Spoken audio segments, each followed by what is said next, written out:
Kuldinn hvarf úr hug hennar þegar hún sneri sér við. Fyrir neðan tröppurnar stóð stelpa sem Vaka mundi eftir úr nýja bekknum. Hún hafði ekki heyrt hana nálgast, kannski hafði hún læðist þótt Vaka gæti ekki gert sér í hugalund hvaða ástæðu hún hefði til þess.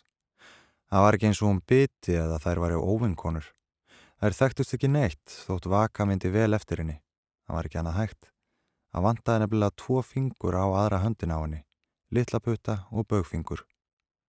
Stelpan hefði setið ein í fremstu röð og verið frekar þögul. Fyrst hafði Vaka talið að þetta veri líka fyrsti dagurinn hennar í skólanum, en kennarinn hafði ekki kynnt hana eins og Vöku, svo líklega var það ekki rétt. Þegar þeim var leyft að tala saman í tímum hafði stelpan ekki sagt eitt einasta orð eða blandað geði við hina krakkana. Í fríminutunum hafði hún svo setið afsíðis og starað framfyrir sig eins og Vaka á tröppunum. Hún brá ekki svip, ekki einu sinni þegar 2 strákar fóru að söngla brot úr vísu sem Vaka mundi eftir að amma hennar hafði stundum farið með. Litli fingur, hvar ert þú? Baugfingur, hvar ert þú?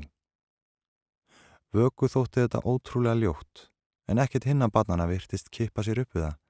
Loks hafði hún sjálf litið undan og ekki þorað að skipta sér af. Hún var ný.